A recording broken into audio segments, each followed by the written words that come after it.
Yo, Hello, Daniel-san. How are you? Round Town Brown Cow. Yes, exactly.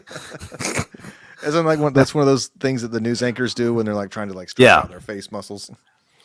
Yeah, I was just if I had really absorbed more Anchorman jokes, I would have learned all of those ones that are in the beginning, and I would have come back quickly with it. But that's the first thing that popped in my head. I was like, crap, I got. Remember one nothing. time we were joking around. It was like me and Jeremy and Paul or something. We were trying to remember sibilance and plosive Oh yeah, as testing the mic, but Paul couldn't remember it, so he said he was like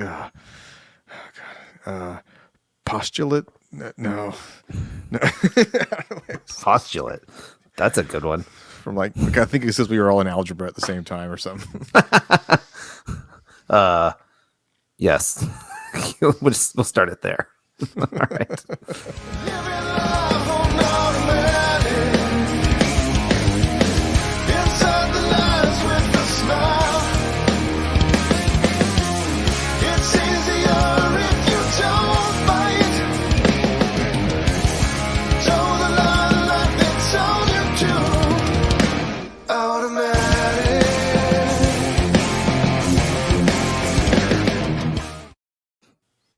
Alrighty. We are on This Should Be the Podcast, episode 24. Was that the right number? It was the right number.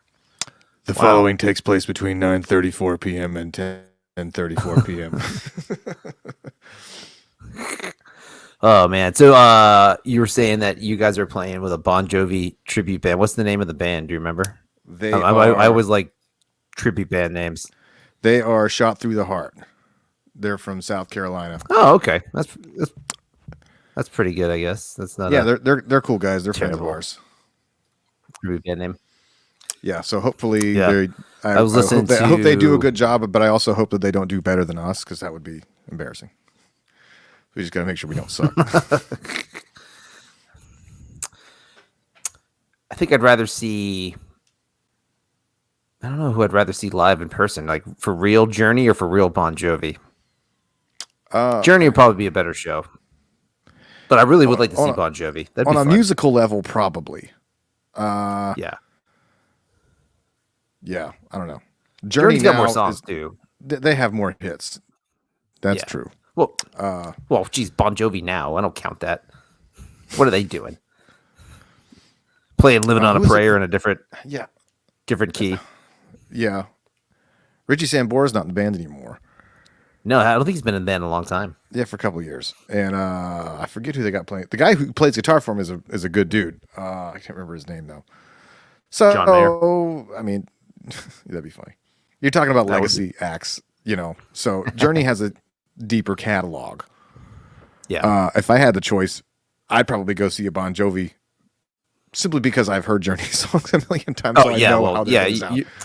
But you got a unique circumstance for sure. Yeah, I was listening to like Tom Petty radio or something on Sirius XM, and like one of the guest hosts was a Tom Petty tribute band, and they were called Petty Theft, and I just thought that was a really clever name. I don't know if I've told you that before, and if I have, I'm sorry, but I was like, oh, Petty Theft, that's a great tribute band name. That's cool. Yeah, it's the art of naming a tribute band is. You got to be clever about it, but the problem is that you run out of album names, so it. And the more obscure lyrics you choose, the people are like, "What the hell are you? What is it? What does that have to do with Journey or Shot Through the Heart?" I'm like, okay, that's a pretty well-known Bon Jovi line, I guess. Yeah, should be anyway. Yeah, the tribute band scene is an interesting phenomenon. It's really seemed to have blossomed in the past couple of years, and I'm not entirely sure why. It also could be because that's just the world I live in, so I'm noticing it more. But maybe it seems to me that it's nobody's doing original bands anymore because rock music is just not in vogue. So people who play rock music are like, oh well, if I want to play in front of more than 20 people, I should just join a tribute act. Because that classic stuff, people still like it, even young people. So they're just not making any more of it. So, it's like if you were going to try to buy up all the Dodge Challengers from 1970 or something like that. There's just a limited number of them. They're not making any new ones. So yeah, it's a weird. I mean, yeah, that's pretty much the only avenue for like people like us who are musicians who want to be, who want to play, but like there's not any new. I mean, there's no opportunities with like new artists. I mean, there sort of is maybe in the Right. country world, or you go way the other extreme and be like death metal. You know, what they call the rosebush bands. You know, where Rosebush bands. it's I don't know who coined the term. It's when the band name is so indecipherable that it looks like a thorny rosebush. Oh. Yeah, right. Like, what font is that? I don't know. You're probably heavy metal. You're metal or Yeah. grunting or something. Yeah. Yeah. Well, I mean, old school, man. Like musicians, that's what you. It's almost like reverted back to the old school days of rock and roll and stuff. Like you cut your teeth on playing other people's songs, and Yeah. basically you went on the act. You went on the road playing other people's tunes, and you threw your own songs in there, and like hopefully you got picked up and hopefully you got popular that way. Yeah, I think it was like a weird. Was it? I don't know if it was a phenomenon of the '90s, like the era when we were in high school, but like the idea of like playing covers as your main thing was like considered lame. You know, like Yeah. I think we may have talked about this before, but I feel like we came at it from different angles. Like I came at it from like the folk music thing that like my parents kind of came out of, where well, if you play an instrument, then obviously you write your own songs, right? Right. And then you kind of came at it from wherever it was, whatever genre label you want to use, where it's like, oh yeah, well we just do original tunes, cover bands are lame, and so it's like Yep. basically ensuring that none of us ever made any money. So Of course. Yeah. Well, it's funny too, because like when I hear folk music in my head, I automatically think they're playing other people's songs because it all sounds exactly the same to me. And they do a lot of covers and like yeah. like Yeah, so it might have well-known- just maybe it well-known was folk songs. it could have also been that like in Carteret County, the bands that we saw tended to be like lame, like the Yeah, people that maybe. were playing it, whatever that place was back in the day in Beaufort. But like, yeah, I don't know. It's just like maybe we didn't have any like people to emulate. We're like, oh, look at that guy, he did the circuit, and then now he's like an established. But we didn't have those people to watch, So No, that's true. Yeah, and like the stuff that I was listening to, or when I started playing music, I mean, I would gently mimic other people's stuff. But as soon as I found out that I could make my own music with my friends, I was like, ooh, that's way better. I like that. I would rather do that. yeah, there was some sort of like, for some reason, playing a song that somebody else wrote is lame. Writing Yeah. a song that sounds exactly like that song that somebody else wrote, that's somehow not lame, which of course we all Well, did that. Yeah, for sure. Yeah, I don't know. Yeah, there's no rhyme and reason to it. I don't have a logical explanation for why I felt The that way. logical explanation is that when you're 18, you don't really know anything about life. Yeah, no, for sure. I ran into Wait. Pete the other day. I think I told you guys. Oh, but you were there. I forgot. It was when we were at Newbern. Yeah. Yeah, I walked on the stage. He was there. I was like, oh, shoot. I don't think you remembered who I was, but I was did I remember you? That would have been cool. I mean, He's as close as it gets to a rock star in Carter County. yeah. He also doesn't look like he'd aged a day. Now, I don't know if that No, would that be, sounds about right. I don't know if he would consider that to be insulting. Like, are you trying to say I looked old in the 90s, or does that mean that I look good now? I could say you looked mature in the '90s, and now you just seem like a mature guy who's pushing 60 something, who looked like he was 60s in the '90s. Now I don't know. Yeah, like Patrick Oh. Stewart or something. Yeah, Anyway. no, I haven't seen him in a wicked long time. But I haven't been over to the music store forever either. So, nor do I play live music out very often. So those are the reasons that I would see Pete, and I haven't done it. So that's okay. All right, cool. Well, topic wise, What you got? Joe Rogan stuff here. Like I hate springboarding off Joe Rogan stuff, but it comes up and it's very relevant. So I listened to the whole episode with Sanjay Gupta, who's the CNN chief Yeah, I correspondent listened to for about medicine. half hour of it. Yeah, which was actually it was fine. It was a normal episode. It was informative and good, and not now like a couple clips of it got chopped up and was like pushed up there as like pretty combative, and it was pretty combative because Joe Rogan's got the balls to say to the chief correspondent of medical correspondent CNN that your news network lied about me. What the hell's up with that? Like to his face in front of so millions and millions I of didn't people. get that far into actually watching it. That part I just saw some of the highlights that Right. I didn't have the That stuff. faith that Fox News wasn't going to clip those things in a, you know. Yeah. So did he really the- get in his face, or I mean? Oh yeah. or- Yeah. Mm-hmm. Yep. Yeah. so Yeah. And it was is the accusation towards the guy himself, or it was just like no. It was there was an it extra about, layer, like- you know, because he works for CNN, but he wasn't necessarily the guy making the calls. Correct. Yes. No, Right. yeah. So it was the claim that after Rogan was with COVID, and he gave his little things like, "Hey, I took all this medicine, and one of them was ivermectin," and then the people on CNN were like, "Oh, Joe Rogan has COVID. He's taking medicine. One of them is one commonly used as a horse paste for Dewormer, veterinarian treatments." So that pissed off Joe Rogan. He's like, I can afford human medicine, motherfucker. He's like, what's the hang up here? So that was like a joke thing that was going on in his show for a while. But yeah, no, we brought him on and he said, yeah, he didn't say because he didn't say it. Like the guest did not say it. Like 3 or 4 anchors said it on different segments and stuff like that. Yeah. So, the guy seemed like he was kind of trying to figure out how to roll with it. Right. It seemed like he was very ill prepared for that question. Like it had been a big that's deal. a little baffling. Yes. Like, what did you think he was going to talk about? Yeah. And again, it was really only like a 3 or 4 minute portion of that specific question. I mean, they talked about ivermectin, and they talked about COVID a shit ton because he's a medical guy. So they talked about that quite a bit. But yeah, he was very ill prepared, and he seemed like really uncomfortable, and he just obfuscated and didn't like directly answer, which makes total sense. He's not gonna be like, yeah, CNN's a bunch of lying bastards. Yeah, I agree with you. Like that's never gonna happen. But I just thought it was super fascinating, man, to hear somebody with such a big platform have that person on there, and that person just seemed not ready to answer that. But the fact that he brought it up is awesome. I just love it.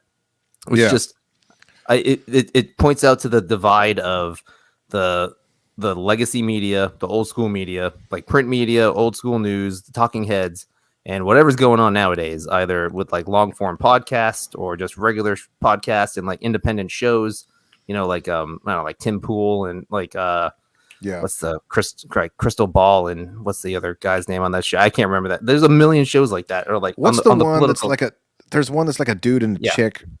I forget. That's what I'm talking about. Something line or point, or it's a very sort of news showy name. Yeah, it's Crystal Ball and Sager something. What's the name of their show? Breaking Points. That's what it's called. Yeah, that's it. Yeah, that's a really popular show. And even stuff like before that, like the Young Turks and all that stuff. Like that's all just independent, well, more or less independent, you know, media outside of the traditional streams. So like getting that kind of stuff and watching those two butt up against each other are pretty fascinating. And it's funny, it's even stupid to call like Joe Rogan stuff media and news, because it's not. It's just a freaking dude talking on a podcast, which is obviously the most popular podcast that's ever existed. But I mean, it has more in common with Charlie Rose and Larry King and for sure. That's than it does like, you know, it's more that than it is Peter Jennings or Walter Cronkite. But I think no matter what the scenario is, integrity is what separates the men from the boys, right? So, like, the reason people remember, you know, Peter Jennings, Charles Kuralt, who's that guy, Edward Murrow, you know, like they remember those people because they were, you know, men of integrity, right? And they gave a shit. They weren't just pushing agendas. Or, I mean, maybe sometimes, right? Like Edward Murrow going up against McCarthy and all that kind of stuff. Sure. But they weren't just ideologues.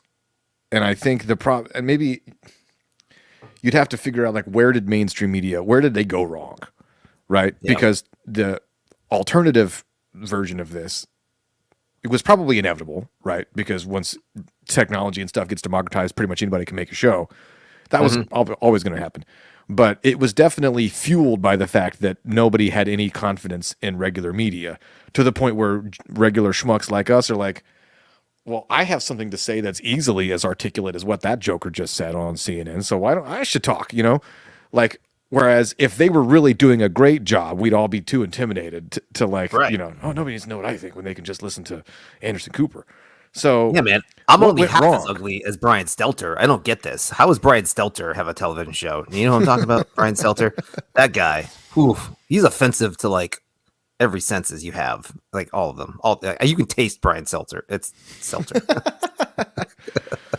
Sorry. I interrupted. Yeah. Or like the View, like that. Maybe that was it. Was that like the? Was that the turning point? Yeah. That pushed everybody over the edge. The View. I mean, it's just like I don't understand. I mean, I look. Well, it's almost like a hybrid launching off point. Do you mean it like that, or like it just upset people so much by what? Like I'm offended by the View. Yeah, I don't know. I mean, I don't watch it except in like if I'm getting my oil changed or something and it's on the TV that's unadjustable. You know what I mean? What? But like, yeah, what auto mechanic is putting freaking the View on?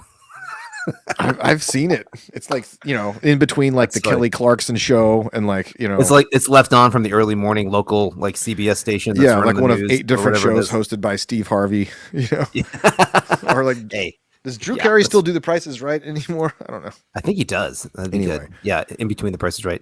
Well, yeah, that's interesting though, because like that was The idea of You know, being like ridiculously combative and outrageous, talking about current events, and then I guess it's entertaining enough that it became a thing, and then now the primetime people are like, well, we got to be outrageous, and I don't know. good question. When did the View start? Really, the combative stuff definitely was Fox News. It like the one-on-one or like Hannity and Combs, like the opposing Right. the A and the B on the same screen. Let's duke it out. Like Well, Fox News. okay, but Fox News and then rode that before that that, train hard. before that, you had like the McLaughlin Group and like those other Sunday shows in the 90s. Yeah, where everybody right. was arguing, you know, like Meet the Press and Oh. stuff like, except for the fact that like these people were all generally like smart, right? You wouldn't have just like random talking heads. You would have like Pat Buchanan and like Steve You'd have, like, Torbs and like actual lobbyists and people like that, you know, who were real journalists who, you know, Well, at least were pretended to be smart. semi-informed. Yeah.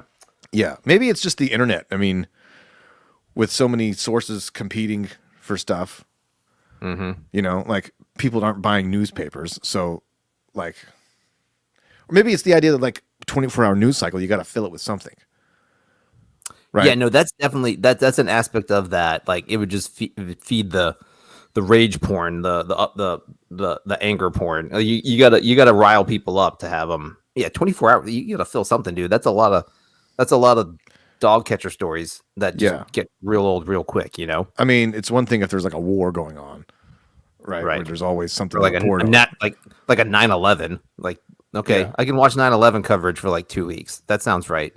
But like after that, you're like, all right, we're still doing this. Like Yeah. 20. I don't know. Or But, is like, it like there's so many things ahead. competing for our attention. You know what I mean? Like you got, because I'm thinking like when I was a kid in the 90s, you know, you had 5 channels. I mean, we didn't have cable, but like, you know, 7:00, the news comes on. And there was nothing else on at 7:00 except Star Trek or something like that. And then like Home Improvement comes on at 8:30 and then Seinfeld's on at 9 or like whatever. It was like, that's what everybody did. You watched the news. And now you had to choose between whether you watched NBC News or CBS or PBS, which was for the dorks, you know. It's like, you know. The bunny ears people picking up. Oh, speaking of Anchorman, remember like with that part where they have the fight in the park and all the different news channels are coming up, and then like who is it? Is it Tim Robbins who shows up and he's got like a he's turtleneck and this goofy hair, and he's like, "Public news channel is here to kick some ass." And then Ben Stiller comes in playing the guy speaking Spanish. Telemundo, whatever. Como están, bitches? So stupid. Oh God, I gotta watch that movie again. Yeah, I really Such an like it's not underrated. I haven't watched it in forever, and that movie was fantastic. such a dumb movie. Anyway, Yeah, where did I the guess- Prestige go wrong? Where did we lose that? I don't know. Was it I don't during know, the man. Maybe- Bush administration, or I mean, maybe it started It could to have been the unravel. Bush. I think it started to unravel during Bush or Clinton, probably even the Clinton administration. I would imagine because Maybe Rush Limbaugh was part of the problem because he was a little. Yeah.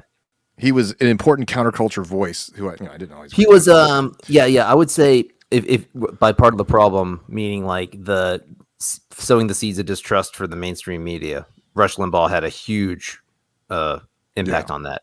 Like that's why he was popular. He was subculture, and he was deliberately antagonistic and disagreeable and bombastic. Yeah, and he wasn't. Yep. He wasn't. I mean, because like Peter Jennings or like Tim Russert or Tim Russert. Who's the CBS guy? Dan Rather. Like those guys were all biased, right? But they kept at least an air of professionalism. Welcome to the Nightly News. I'm Tom Brokaw. Right.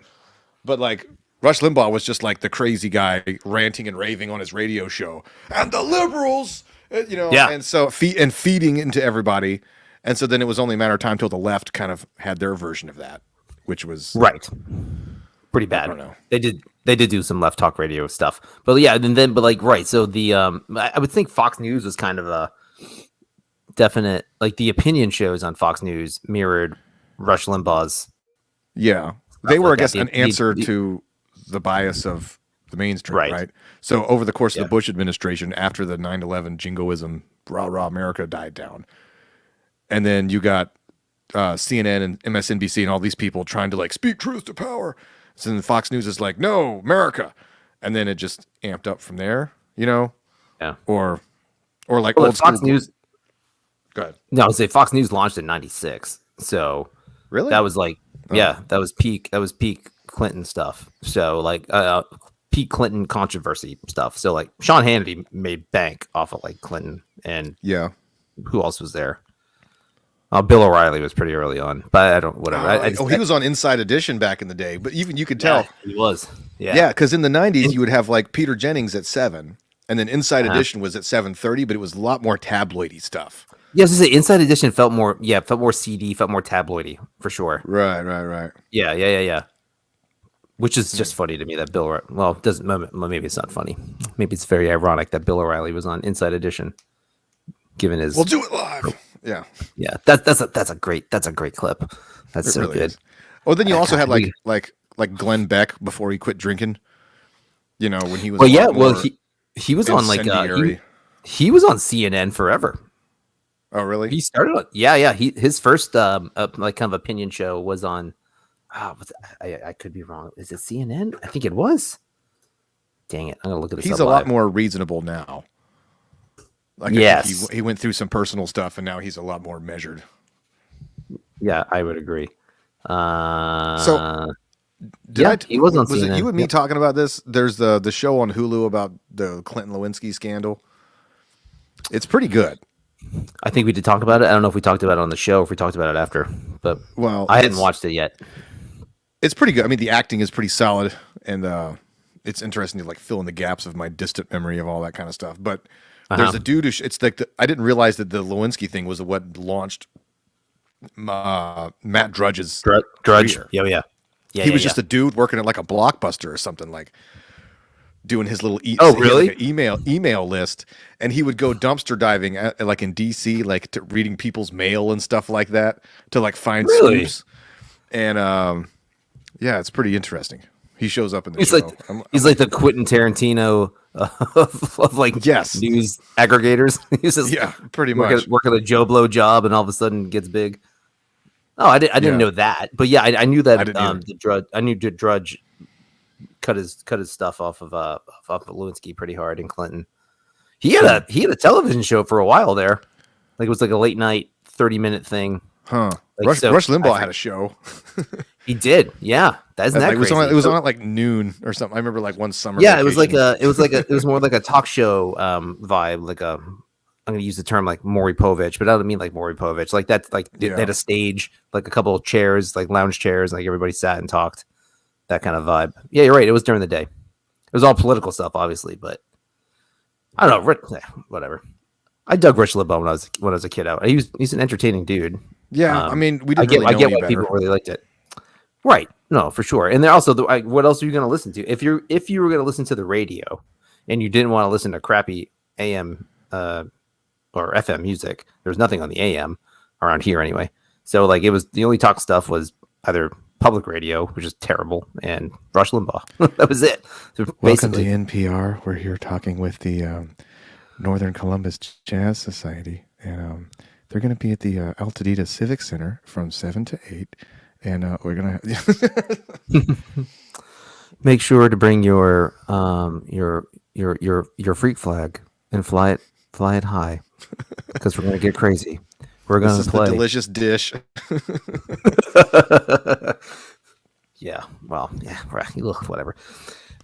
There was like, what's that show on NPR? It's like a Saturday. There's one show on Saturdays that I enjoy. It's like that I enjoy. Like, that's my program. It's like a talk show, and like has like it's like a game show, and it has like questionnaires from the news week, and like they have people call in, and like, I don't know, I forget what. Wait, it's called Wait, Don't Tell Me is what it's called. That's a stupid name, but it's as stupid as this is the pod. This should this should be the podcast. It's as dumb as that name as it could be, but it's a fun show. That's like a questionnaire about like the news stuff that happens, and it's like a little game show thing. It's pretty funny. They do a good job with it. That's all.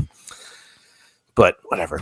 But yeah, I guess it was inevitable that there was going to be a breakdown,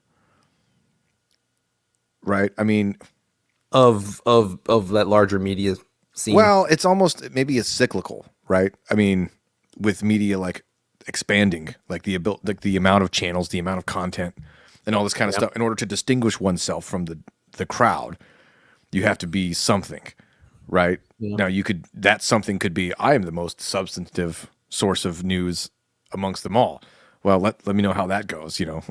That's like trying to distinguish yourself in a bar amongst a bunch of guys and be like, I have the most character. It's kind of hard. Or you could be the most outrageous, right? So, there's that.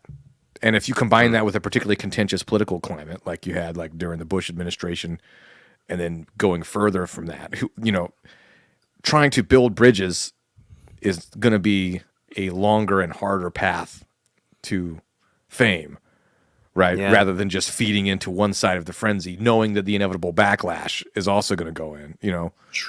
So it was inevitable that like news media was going to turn into what it is now. Which just like it leaves a power vacuum, right? So of course the smart random people who are out on the internet are going to fill that gap, and then people are going to gravitate there for stimulating things,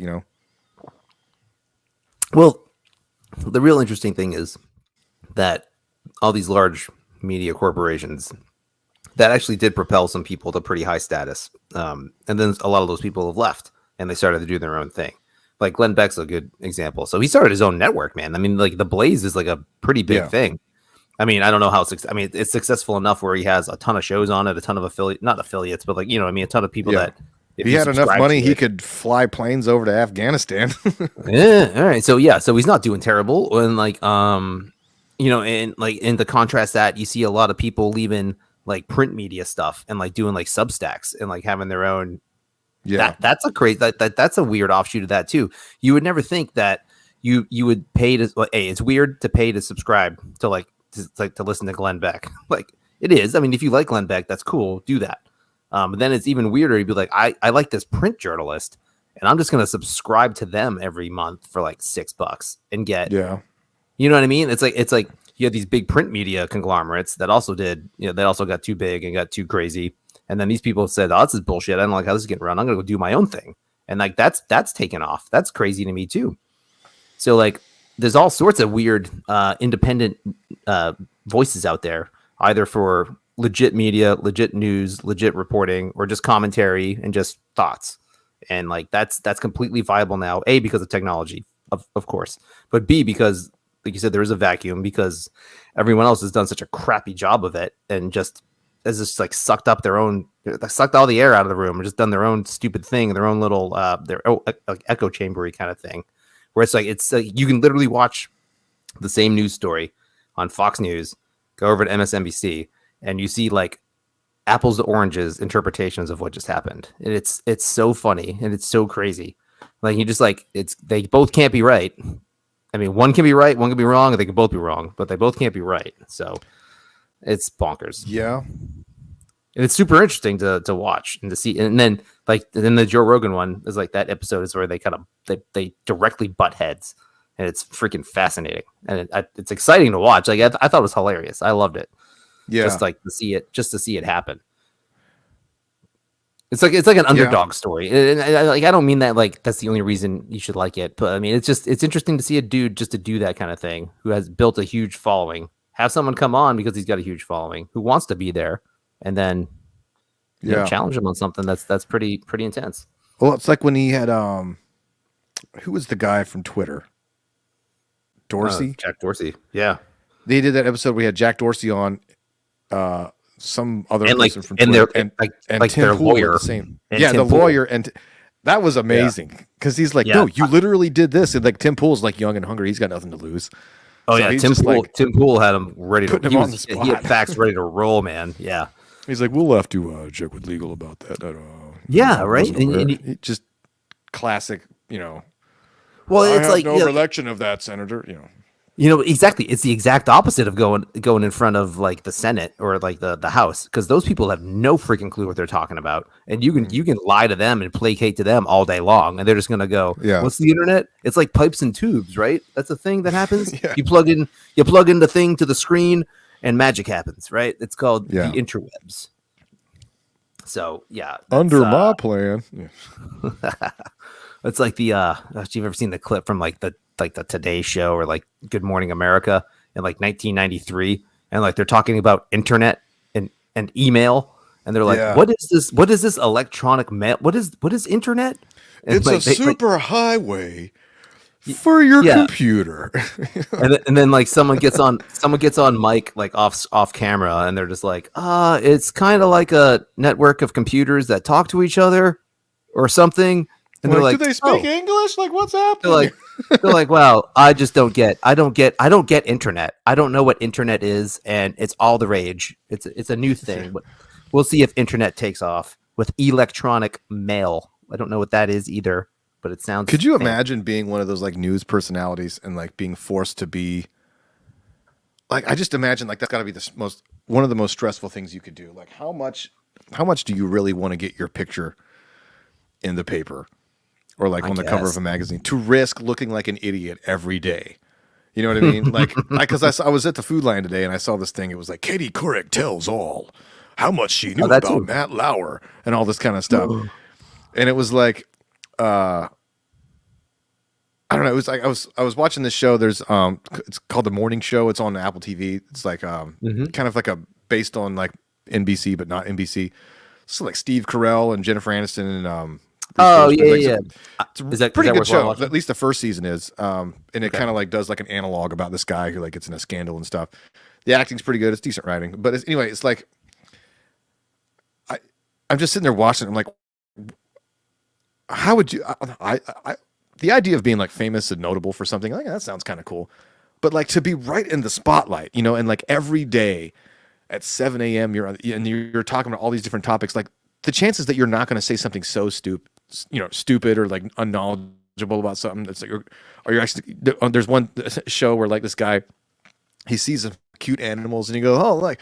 That was the groundhog. Punxsutawney Phil. Oh, he's my spirit animal. He's great. And then he gets canceled for saying spirit animal. You're not supposed to say that anymore and stuff like that. And I'm just like, oh, being famous has got to be like the worst. Like Yeah. especially now. Like Oh, now, yeah, for sure. I mean, at least in the like the cable news network world, you got 5-minute bursts where you don't have to do something stupid.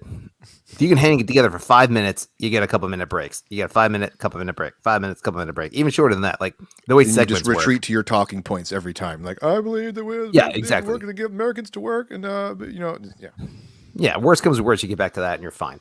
But yeah, right. Like being famous or like having a platform and talking for any length of time, or just having a platform and talking, like you can get burned 8 billion ways. But like, and now maybe that's, I mean, they still try to do that stuff. And like, well, whatever. People try to cancel like Joe Rogan all the damn time for stupid stuff, or like Dave Chappelle trying to get canceled for a comedy special. Good freaking Lord. Yeah. But like, which I haven't seen yet. I still want to watch. It's really good. Yeah, I mean, it's probably hilarious because Dave Chappelle's freaking super funny. But like, the more that we can crap come back to that in happens. a second. But yeah, go ahead. Oh yeah, well, I'd like to. The more that stuff happens, and the more people ignore it, the better it is. That's a positive thing. Yeah, And so it takes people with balls, basically. Yeah, you got to have balls, and you got to say it. And like when people say, "Oh, this happened," and you said this, you got to go, "I don't give a shit what you said or what you think about what I said. I said it, and I've explained it. You can listen, you don't. I don't really care. Like, what do I care what you care? Like your opinion doesn't matter to me because it shouldn't. Because like it'd be like, listen to anything you read on Twitter, man. God, you can't let Twitter comments. Like again, I don't have any stretch of a platform where I get any Twitter comments, but like when I do. I don't listen to random jackasses halfway across the planet. Their opinion doesn't matter to me. I'm not going to argue with somebody on Twitter. That's dumb. Unless they have a bigger reach, and then you try to get some more likes. But feed your own algorithm. Yeah, yeah. I mean, they try to cancel Bill Burr all the time too because he's making jokes and stuff, and he's like, "Yeah, what are you gonna do? You're gonna get me." You're going to get me canceled at the strip mall comedy club. You know what I mean? So like he used to make the joke all the time. He's like, here's what you do. The way he got around it was by not trying to get a sitcom. So, cause like he was in this like New York comedy scene in like the 90s where like everybody wanted to be Seinfeld or like Tim Allen. Or be Jerry. And everybody's trying to get the TV show. And he's like, you know what? I look like Ron Howard. Nobody's putting me in a TV show. So he's bypassed all of that. And it's like, if you don't have anything they can take away, then you can really kind of do whatever the hell you want. And very true. Yeah. Which, ironically, he said all that stuff. And then like 2 years later, he's on the biggest show, he's in the Star Wars show. And it's like, so then people are trying to get him canceled, which is, because, all the jokes that he makes about stuff. Like his like 3 episodes he was in. Like he's in them for like 10 minutes a piece, Yeah. Well, and actually very so good. it goes the inability of canceling stuff. It kind of goes both ways too, right? So yeah, like speaking of the Mandalorian, like when Disney fired Gina Carano, there were all these like conservative-ish, Kathleen Kennedy ruined Star Wars kind of people on YouTube are like, we're canceling Disney Plus. They're gonna see it in their numbers, and it's like, no, they're not. Didn't happen. You're not gonna put a dent in Disney Plus's subscribers. So it's the same thing. Like if you, for the other direction, if you try to like, people try, Netflix has a responsibility to remove Dave Chappelle's special because it is causing literal violence or whatever. And Netflix is like, yeah, we're not doing that. You're not going to get Dave Chappelle off of here. Sorry. Yeah. Nope. We invested like $20 million into these shows he just did. So no, we're putting him out there.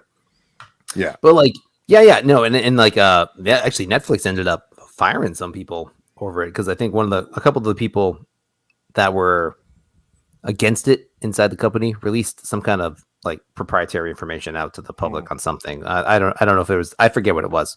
I just heard about this today. So they fired that. They fired one person basically over that. Like, because they did something kind of retaliatory inside the company to try to shame them into not having Dave Chappelle's last freaking special air or something. It's the kind of people who forget that like America is really big. Right. Yeah. Yeah. Like I was struck by that. Like, so we went to New York this past weekend and I'd never been there. Now I probably wasn't the greatest example because we were sitting there noticing, we're like, everybody seems like they're like the cliche of like everybody, because Shayla used to live there back in the day. And her recollection was that like everybody seemed kind of unhappy. Everybody is just like grinding it every day. And like, you're paying $3,000 a month for a tiny little studio apartment and it's crabs in a barrel. Everybody's clawing for the same business opportunities to, people will buy a falafel from your bodega instead of the next guy. You know what I mean? Or like theater people and stuff like that. So this time we went and she was like, I gotta be honest, everybody seems like a lot happier. Our theory was that it was the weather because it was a really nice weekend. So like it wasn't a bad, we were there on Friday and you could use like sunny, like post summer, you can get out and so breathe. It's like it's kind of hard to be in a bad mood when you're just like walking around the city like on a Friday afternoon looking at the World Trade Center. I mean, and also you were kind of in touristy areas, right? Well, sort of. I mean, we went to like Midtown over to Soho and like 30 Rockefeller Center and Central Park and stuff like that. Just because I was the dork taking pictures of buildings and stuff. But like, but like when you're living in New York, you're not hanging out down there very often. Right, you're taking 45 minutes of a train from Harlem all the way down. Yeah, right. Yeah, you're in the more gritty, not a bad term, just like the more everyday. No, but I noticed that like as soon as we would get on the train because we were going north, and you would start to see like miles and miles of concrete brick building. Like, okay, that's where everybody lives, you know? Right. Yeah. But what I was struck by was that all the people that I interacted with, they seemed a lot more like if you only ever saw New York from television and movies, or like from what you would see like the blue checks on Twitter, you would think that everybody in New York was like some, you know, Hillary Clinton staffer, like, Sure. you know, trying to cancel people. But like most of the people that I interacted with were just regular people, you know, Yeah. guys who were like trying to run a sandwich shop, or like some Irish dude running a pub, or like, you know, bus drivers, and like people who are, you're interacting all day, every day with like random members of the public. And you get a sense that like people are diverse and like nobody gives a shit about anybody else, which is like, I guess that you could say that's a bad thing, but it also means like nobody cares, you know, right? So like you can walk down the street wearing your pajamas and a set of sneakers. People are like, yeah, okay, I'm not bothering that guy, right? Or you see like a guy in a suit who's clearly on the way to a meeting. Like everybody's just on their purpose. So I found that energy to be like inspiring in one way, because it's like not everybody's trying to worry about other people's business. So I could see how that would also be very isolating, right? It doesn't have that sort of Southern hospitality edge, but it also doesn't have that Southern fakeness either, you know, where people are like, bless your heart, Dan. but they're Bless actually your judging heart. you underneath because you're not the same way they are. Yeah. So, yeah, I mean, look, what's the song say? Like, if you can make it there, you can make it anywhere. Like, I wouldn't be able to handle it, you know, just because of the traffic and stuff. But like, it gave me a better appreciation for the diversity of people, I guess. Yeah. And I think that's what like people who spend all their time on Twitter like forget. You know, like Yeah. the canceling people, like I don't think there are people who actually like live in like the city who are like doing the grind. Are these like suburbanite, maybe like people at universities, people who are like, you know, and like they're living in a bubble, they're insulated, you know? I don't know. Who are these Yeah, people? I guess.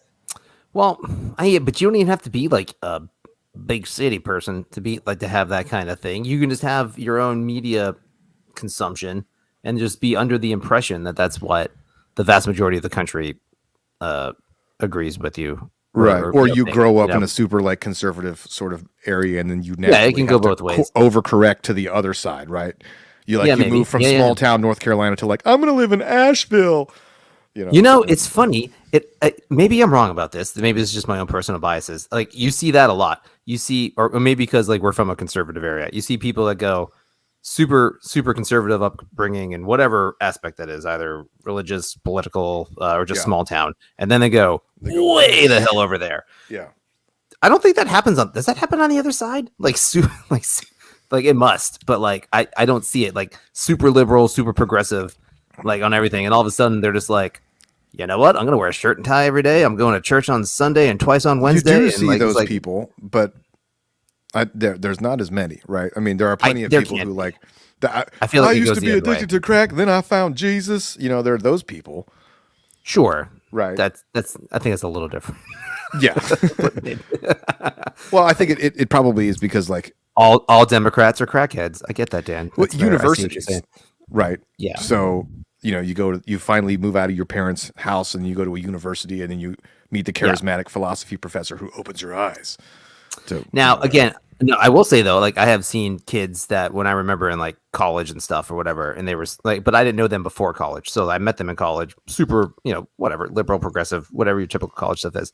Then when you see them when they're pushing 35 and 40 with kids and stuff, you're like, Yeah. you live a button down middle income, like, Yeah. like middle America, super conservative life, even if you don't admit it. Or maybe they do admit it. You know, I talk to them very often, or just you just see stuff on your timeline and crap. You're just like, Yeah. I remember you, and now I Maybe see you they're now. fitting that Pretty funny. cliche of the people who like, you know, they live the suburban life and then they rebel against it, and then 20 years later they realize, oh wait a minute, their parents were actually right about a couple things, Yeah, it's so like they end up well, perpetuating the cycle.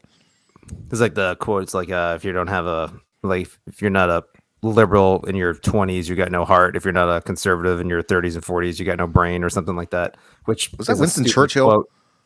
I don't know. I've heard it several different ways. I don't know who Yeah, I don't started know. that. Sounds like that's something Churchill would say. It's kind of dumb.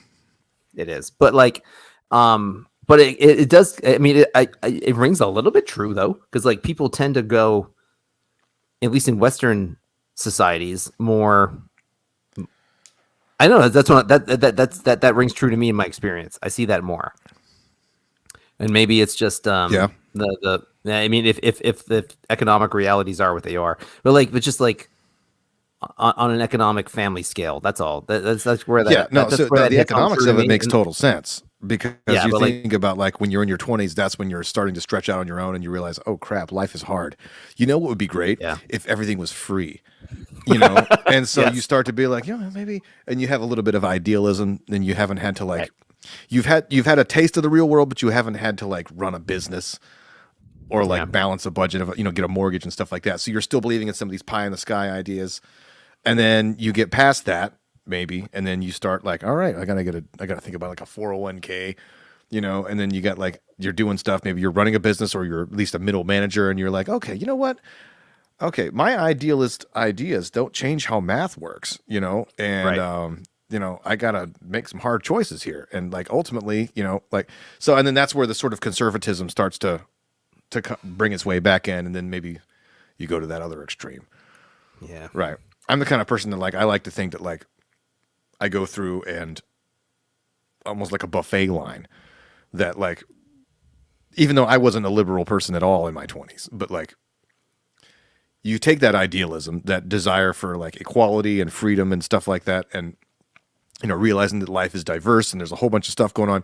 You take that and then you throw away the parts that don't really work and you bring that and you let that inform your real world wisdom in your 30s and stuff. Yeah. And that's how we end up as being like, libertarians or, moderates or whatever the hell we are. Whatever you want to call it. Yeah. I think I agree with that. Yeah. Sounds right. Because I mean, we both, I'm sure, know people who I can think of a couple people off the top of my head who I won't name, but that I definitely dislike, who it feels like they've just never gone through a situation in life that they were really challenged. Like, Yeah. like not necessarily like in terms of something that's hard, right? I mean, everybody goes through things that are hard, but like they never had a situation in life where the way that they thought about something just didn't work. And Oh, I see. they were so sure of it and it led them to ruin. And then they had to like really, go back to the drawing board and rethink some stuff. And so as a result, like that stuff almost gets like calcified and fossilized. And the longer you go in your life where you're never challenged, by the time you're in your 50s, 60s, 70s, it's like chipping away at a stone. It's going to crack instead of bend, right? Yeah. And I know some people like that, and I don't like those people. I don't dislike them for that reason, but I can think of all the people that I know that are like in that age bracket who I dislike. They tend to follow that life pattern. What's the age bracket?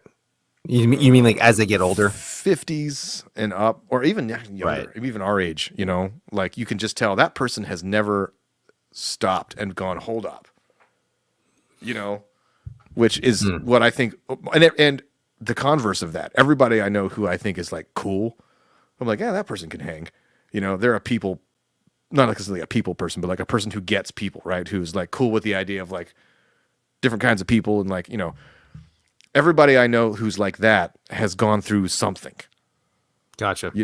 Like you have to have that experience of like, I walked in with this idea and I was proven wrong and I had to accept that I was wrong and I had to start. It just gives you like, a better appreciation for the human experience.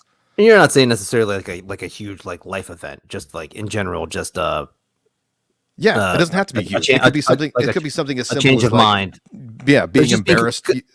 Yeah, being conflicted and then having your mind changed, or you're going, I was wrong and now I think this, or just to whatever degree that could be. Yeah. Or Because maybe like not it's not even everything's a gonna be like- viewpoint thing. Maybe you tried to start a business and because you had these ideas. Oh, yeah. And then it failed. Right. Or you invested all of yourself in a relationship and that person turned out to be crazy, or maybe you didn't know what you were doing and you messed it up or whatever.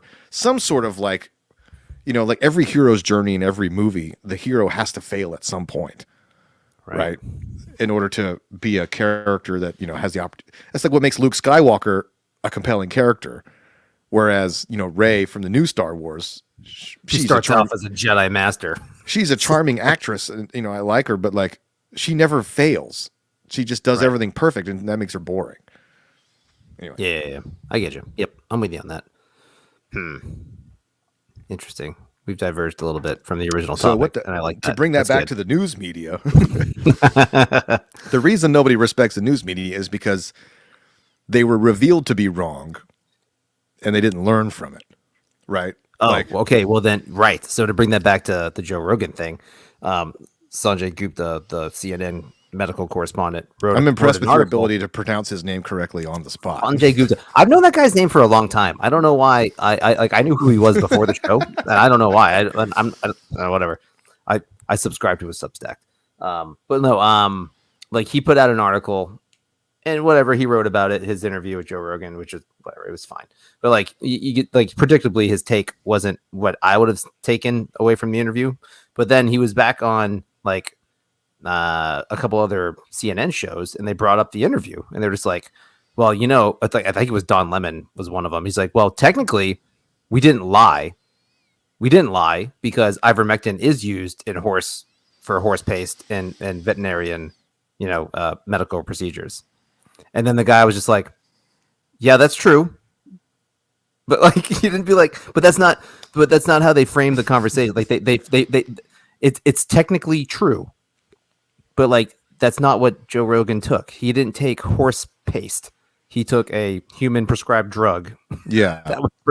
So well, like there was liars. a meme going around the other day. It was like the top part of it was a picture of Joe, and he's like, I've been drinking a lot of water. And then the bottom half of it was some dude on CNN being like, Joe Rogan drinks a substance known as a nuclear reactor coolant or something like that. Yep. Yeah, that's Brian Stelter. That's that disgusting human being. That was Joe. Yeah. So yeah, right, exactly. You could do the same thing for any of that stuff.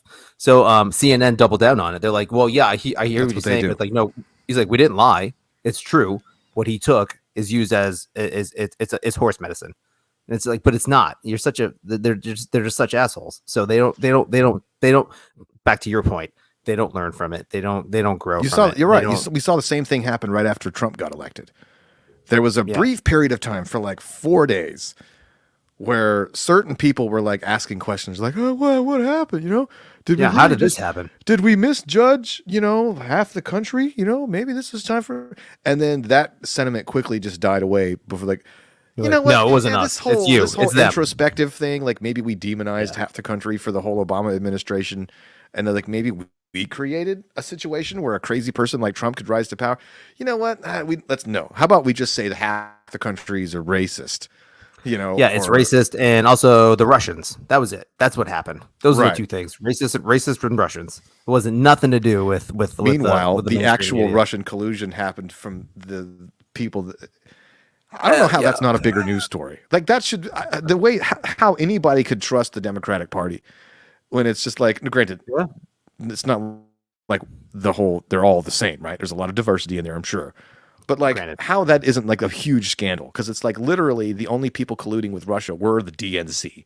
They planted the thing. Yeah. Why? Who's getting fired over that? Yeah, I know. Like, Nobody, Daniel. Nobody gets fired. Nothing stops. Like the people they never think to like, how bad have we fucked this up to where people think that Donald Trump, like this crazy person, like setting aside whether or not a viable option for the country. Some of this, right? It's like, okay, as a president, like on a policy level, he wasn't nearly as crazy as people thought he was going to be. He was pretty typical Republican, right? But before that, we didn't know what he was going to do. We didn't know if he was going to like piss off the North Koreans or the Chinese or like start a war. We didn't really know what was going on. But like, how bad do you have to mess up and just create to where people think that's preferable? Like it was released weeks before the election. The guy said, you can grab him by the pussy, and he still won the presidency. It's amazing. It's crazy. He was bulletproof. Yeah. At that point, he was bulletproof. I mean, that's like if you were watching like Parks and Rec or something like that, and then like, Leslie Knope got replaced by John Ralphio. Don't you think they would sit there and think, they go, what is it us? Like, what happened? I don't know. Yeah, no, fair enough. But yeah, no, so right. No, it's not unfair to say that Donald Trump won just because of the immense dislike for the other side, which was obviously fueled by the media. And then he just bludgeoned those people in every opportunity he had. It was a brilliant campaign. He took shots at media people every chance he had, and just won the hearts of like the American right in like a whirlwind. Yeah, in not a very healthy way, I would argue. But no, I'm not saying it's healthy. I'm just Yeah. saying it worked. It worked well. true. I mean, because Dave Rubin says he the- was more of a bull in a china shop. You know? Oh, absolutely. Yeah. Yeah. And dude, that's what I love. People are like, who's your favorite president? I was like, oh, easily Donald Trump. He's my favorite president ever, just because he was such a shit asshole. He was just such a dick to everybody, and like it just made a mockery of the whole system because it deserves to be mocked. The whole system is retarded, and like we don't have to go down that rabbit hole, but that's just my opinion. So just watching the moral destruction of the American presidency before everyone's eyes was a beautiful thing to behold for me. But that's all. Yeah, he didn't have any pretenses. You got to give him that. Yeah, for sure. Yep. I mean, the only pretense was I'm the best. I'm amazing. I win all the time, even when I don't. Whatever. That's how it goes. That was my best Donald Trump I got. I saw the Trump Tower the other day. I thought about walking over there to see if there was any graffiti, but I didn't have time. Interesting. I go down to Florida every now and again to watch some spring training baseball, and it's real close to Palm Beach, and you just like drive over and you see like Trump Tower. It's just like, haha, this huge ass tower. It's real. I mean, it's swanky, but you know, it's like right where he's at around that whole area. That's It was at base camp. Mar-a-Lago or whatever. Is that Yeah, what it I is? don't know how. Yeah, that is his. That's his main spot. I don't know how far away that is from what I was talking about. Probably not very far. I'm pretty sure it's on the Atlantic coast, southern Florida. That whole vibe. Florida's a big state, so I'm not 100% of all the city spots. Yeah. No, I remember I went to West Palm 15 years ago. I remember seeing a lot. You can always tell where northern old people have moved because you see local political campaign signs everywhere, right? Like regular, like, you know, people who grew up in Florida they're not putting signs in their yard for the local comptroller or whatever. But, you know, Right. people with the last name Goldstein who moved from, you know, they used to summer in the what's those mountains up there? Catskills. You know, The those kind of Catskills. people who all have moved down to Florida in their old age. Those are the people who vote in local elections. Yeah. It's pretty down there, man. Like that whole area is very nice. Like for Especially in the winter. like 3 months out of the year. Yeah. Like so whenever I go down there, not whenever, but most of the time I go down there, it's like for like spring training for baseball. So you get out in like March or maybe early April. Yeah. And it's gorgeous. It's like so nice. Like you leave like North Carolina, which is not bad in the wintertime, but it can be like 50 degrees, 40 degrees. And then you get down there, it's like just a 72. It just doesn't change. You're just like, oh my God, this is fantastic. Yeah. Like give it 6 weeks and it's like 172. And Yeah, I you mean, wanna it die. makes sense. You know why? That's why the elite would do that. You think about like going to Mathis Vineyard, you know, where all the Kennedys hang out. Oh, you know, yeah. for like Right, the New summer. Yeah, dude, summering in New England. Ah, beautiful. Yeah, I remember. It's well, so nice. It's not even. Delaware's not New England, but I went to Wilmington, Delaware, No. a couple years ago, and it was like 70 degrees, and it was June. I was like, okay, Wow. now I understand. It was Yeah. amazing. Yeah, I love it when I go to New England and like it's in the summertime and my wife has to bring like a hoodie because it's like it drops to like 65 or something. And we're just wearing shorts or like jeans. It's like, oh, this is fantastic. Like you can like sleep with the windows open, like the humidity. Oh God, the humidity. It's not there. They don't understand what that means, but that's okay. Yeah. No one in the South understands what snow means either. So it's Yeah. a double-edged sword. You Yeah, and I get got to both go to Charleston on Saturday, and it's going to be a swamp. ways. Right. Charleston is the only city where it's like, even when it's cold, the humidity is still miserable. You're like, it's only 60 degrees outside, but I still feel like I'm walking around in a blanket of water. Why? Yeah. Why is my butt cheek sweating? It's 60 degrees. That's not good.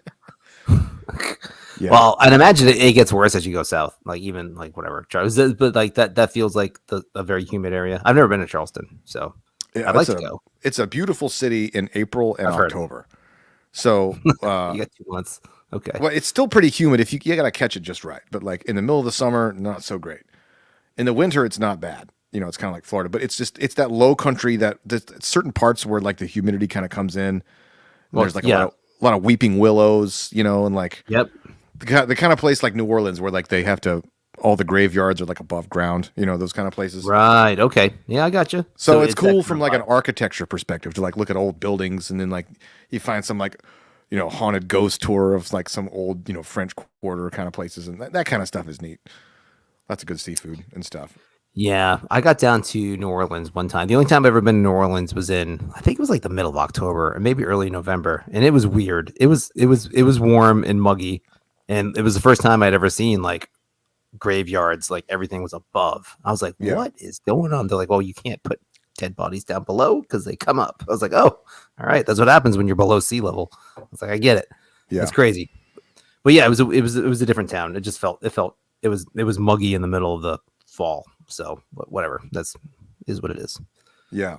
But it was cool. It was a neat town. I tend to like Charleston. I tend to like stuff like that where there's a huge diversity. Just because Yeah. if I wanted to go hang out with a bunch of people who were the same, I could stay in Raleigh. Like, and not even but it's just like you go to these like cities that like, you see like some old building from like 200 years ago. Like, oh yeah, there used to be slaves living here, right? Or you Yeah. see like, there's some kind of like weird like Jamaican voodoo, like, little statues they're selling at little stores and stuff. Like, those are the interesting cities where there's like all that backstory. I got a question for you, and I don't know if I'm going to articulate this well. I feel the triangle area. I'm going to use the term sterile. It feels like a weird metropolis area to me, and I don't think that's fair all the way around. Maybe it's just I only go through there every now and again. I don't live there. I don't know the local stuff. It just feels, I don't know. It feels like not. I mean, culturally wise, or just what's the term I want? Like the feel of the city doesn't feel like it has its own feel. Does that make sense? Huh. It seems really generic. Is that a bad term or like an unfair way to? I'm not going to say say it. that's not true. I've been here so long that I would definitely consider it to be middle of the road.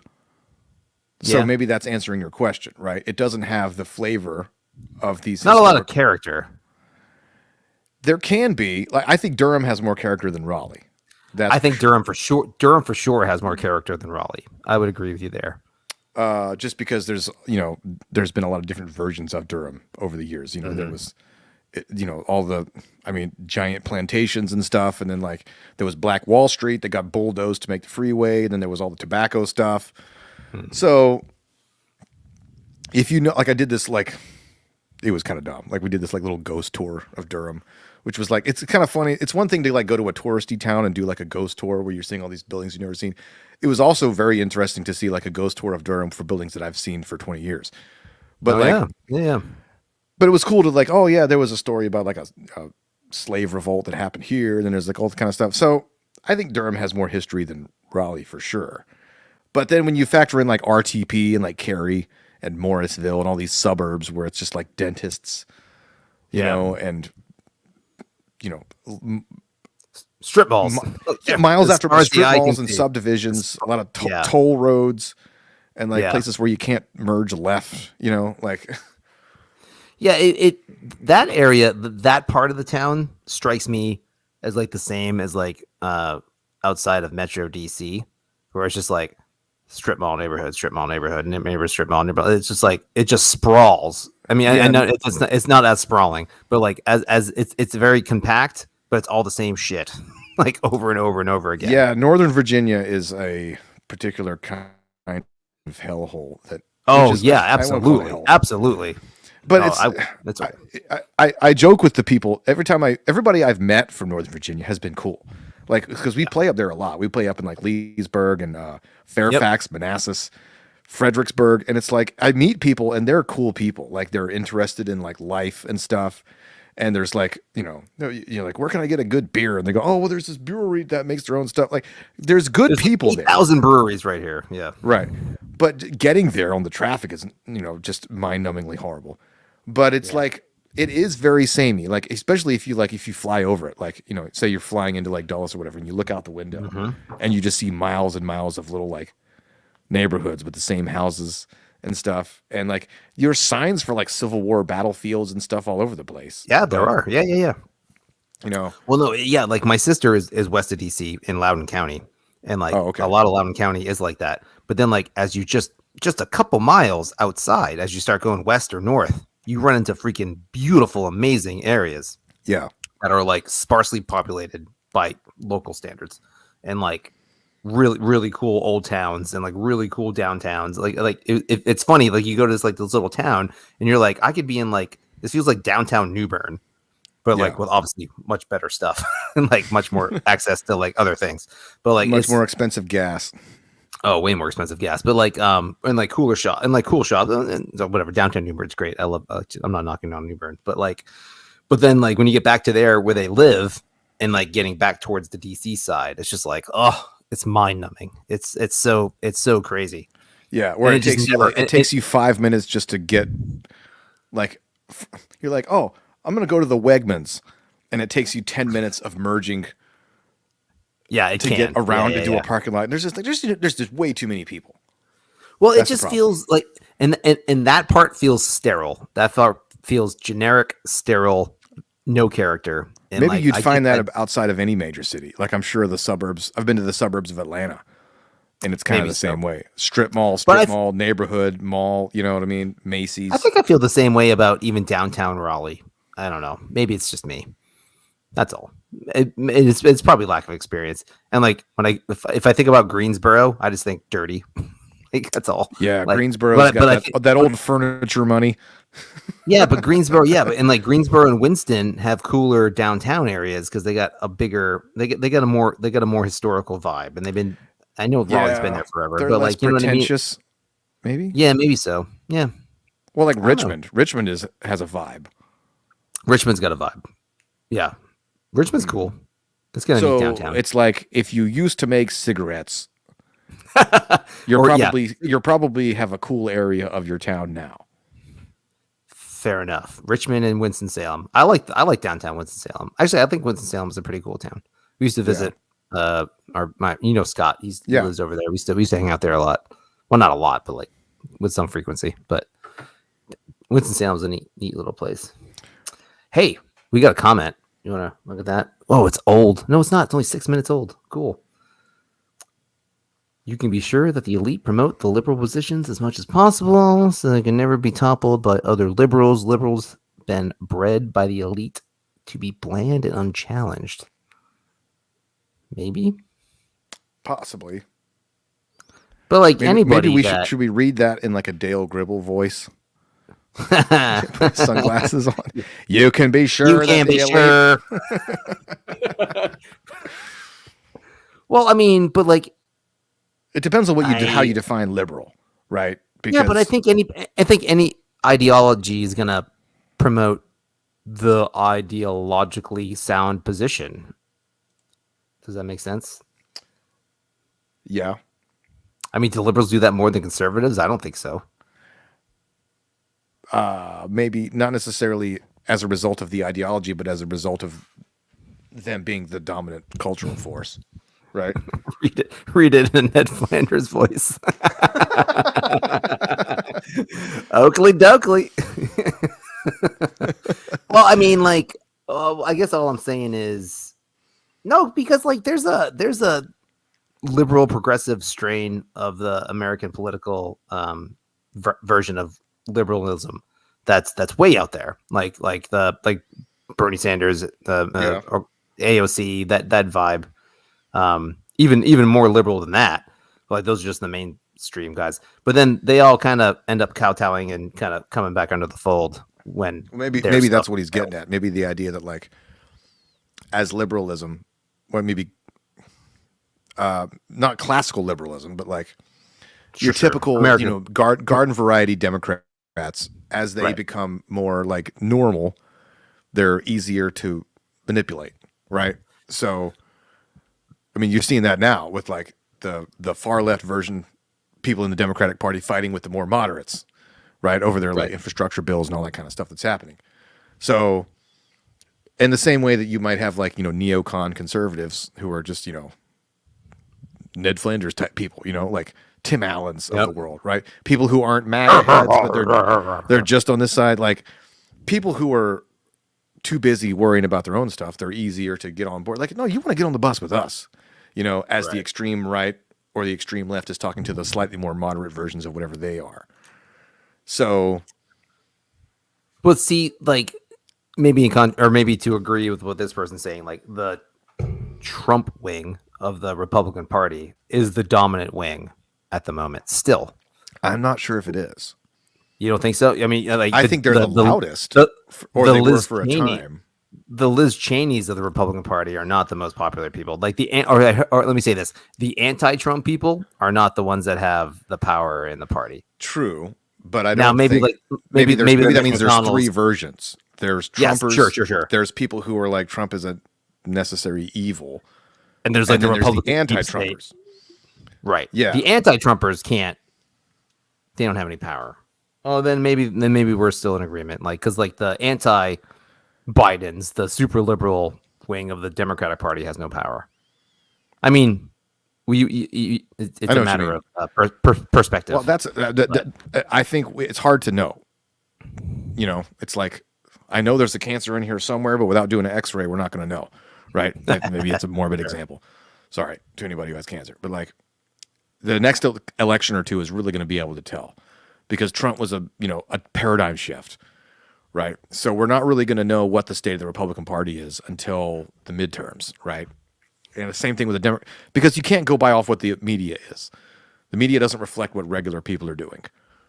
You know, there's a reason that Trump was a shock to everybody. So it could be that the right-wing Republican people are like still all aboard the MAGA train. You know, the people who are like wanting him to run in 2024. I think that's going to happen. I think he's going to run. He might try. I don't know if he's going to get a nomination. I mean, I don't know. I hope not. I think that experiment had its day, you know? Like, I can imagine if we had like just like a mature person. I don't know. No. But we've never had somebody run, lose, and then come back and run again.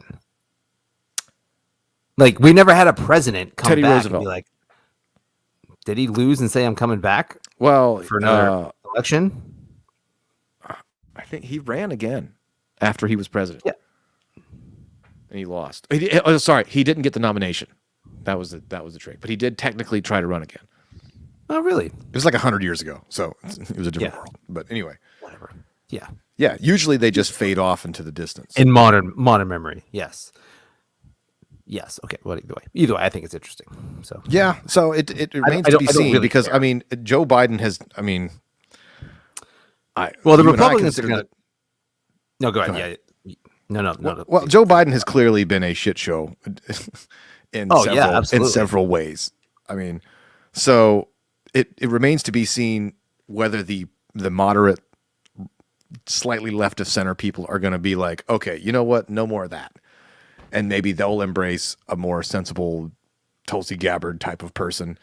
Or Well, see, I think if what there's a happens- coup d'etat and the Bernie Sanders and AOCs use this as an excuse, they're like, see, the problem was Biden wasn't far left enough. Far enough. We got to Yeah, go yeah, yeah. further towards the progressive wing of the Democratic. You know, they might do that. Here's what know. happens. I think this is what typically is more likely to happen. It's not that the left wing, that super left wing, is gonna have a coup d'etat and like all of a sudden make gains and then get more voters. What happens is like the one side that gets into power does such a garbage job, it pisses off too many people, Yeah. and then they pendulum swing. So it's an overcorrection and then it's a correction back. This is what we do every stupid 8 to 12 fucking Clinton, stupid Bush, years. Obama, Trump. It's yeah. so dumb, and it's predictable. And it's predictable because people know it. They're like, okay, in the midterms, Republicans going to clean house. They're going to fucking destroy the Democrats because it's such a bad pendulum swing. And then everyone goes this way. It's like, oh, well, that was a stupid idea. Let's go back this way. Oh, that was a stupid idea. Let's go back this way. Like that's all America does. And it's so dumb. But here you go. In the midterms, the Republicans are they're gonna clean up. There's no way. They have to. It will. And it's not because they're right. It's because Joe Biden's such a senile, ignorant corpse of a human being. And like it's just terrible. And before that, like it's just whatever. Again, like the whole Joe Biden got the most votes of any president ever. No, he didn't. Donald Trump got the most Donald Trump got the most negative votes of any president ever. That's how that works. As also that those kind of statements fail to take into account the population. You know, like obviously, you know, It's like you could say that like Squid Game got the most viewers of any show in history, only because there's so That's many fair. more. There's so many more people now, right? Good point. What's the percentage of votes? Percentage of the American Yeah. population. That's a good But I question. mean, I tell that I was like, look, uh, Donald Trump has very many obvious problems. So the fact that the Democrats even came and he had the entire media establishment against him, Yeah. right? And the entirety of the collegiate academics, the entire like big tech, all against him. For a candidate to just barely win over him, you got to be so boring. You know what I mean? Like there's no reason the Democrats should have lost or almost lost. No, there's no reason they should have lost. Right. So like how bad do you have to be? You know, like if they Yeah. had just like a person with a base level of competence, like it shouldn't be that hard to win against a terrible, like disagreeable, ornery person. Yeah. And that's Well, no- the one they chose.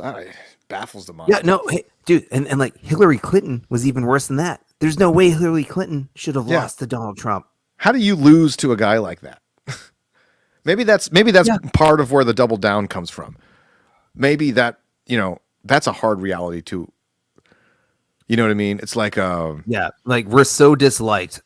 Donald, you know what I mean? Like say you're Donald Trump like dating over us. somebody or you're married to somebody and then like they cheat on you with like a real loser, you know? Yeah. And it's like Yeah, that would suck. most people that would give you a moment of pause to be like, okay, hold on. How in what math equation is that person, I mean that should give anybody like think through some stuff. Right. It might not be you, but that's still that thought's gonna go through your head at least once or twice. It deserves investigation, but I don't think anybody investigated that. Yeah. No. I don't know. Interesting times. Let's see. So We can all hope that like some sort of mature, moral, moderate person will come in and be like, all right, we're all people, we all have our I thought you were gonna say. I thought you were gonna say we can all hope for like a giant asteroid just to come and end it all. Like there was a thing where NASA was saying something about they got a good plan to like knock out small little asteroids or whatever, like something that's only like a couple miles, not even a couple miles, a couple 100 yards, like a couple miles is huge. So like something's like a football field asteroid, and then like people are just like, why would you do that? Just let it come and end it all now. Like, don't shoot that thing out of the sky. Oh, it's funny. Yeah. Everyone wishes for sweet, sweet death. That's the American political scene. Sweet, sweet death. Yeah. Yeah. I don't know. I feel good about life. I don't want to die. It's all good. I'm just kidding. But like, I've been in a I have bad mood for like a month, but I don't want to die. You've been in a shit cranky mood, buddy. I've been picking up that vibe. So I've been very cranky towards a few select people that shouldn't be named, Yeah. but yeah. yeah, I get it, man. Like well, whatever. You can get in a funk. Those things happen. Well, it doesn't help when the outside world is also annoying. Right. Well, Well, see, I in feel those like moments, it's probably best to ignore the outside world and try to yeah. take a little stock on the good stuff you got. You know what I mean? Yeah. Yeah. That's yeah. I can kind of do that sometimes. But Yeah. Right. I'm not saying you don't. I'm just yeah. It's tricky. Yeah, time will tell what happens with all that. I mean, I don't know. I like to think that like at some point there's going to be a breaking point where like kind of like what happened with the media where like people decided, you know what? This is not interesting. We're going to go to these alternative sources.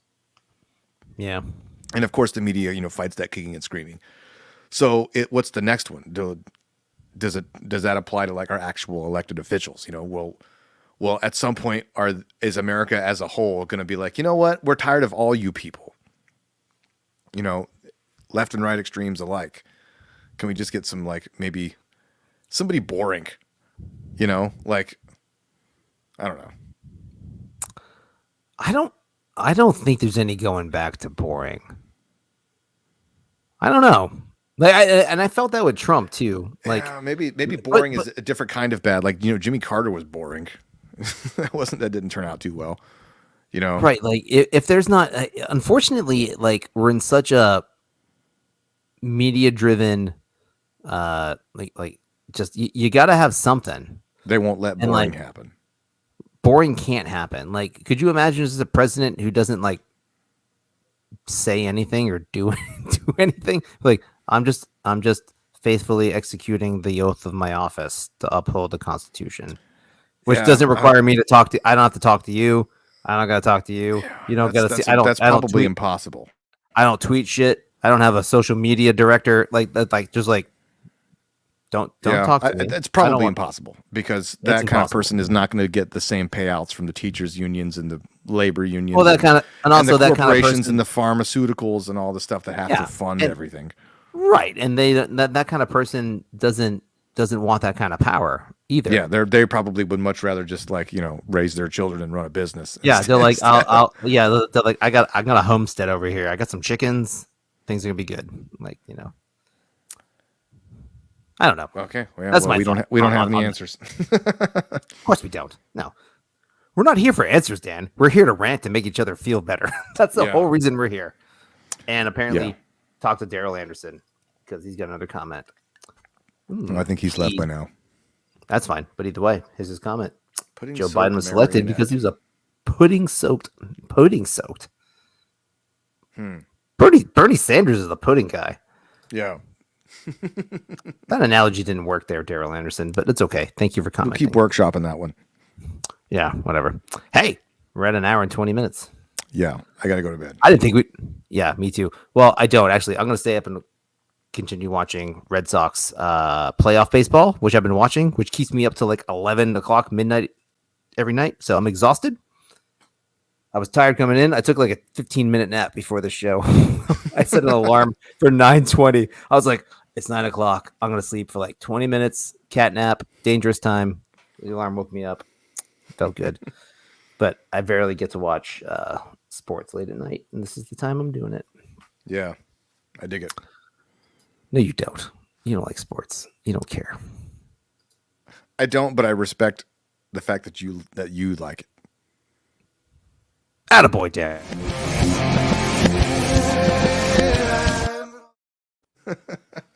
Go Red Sox. Sox.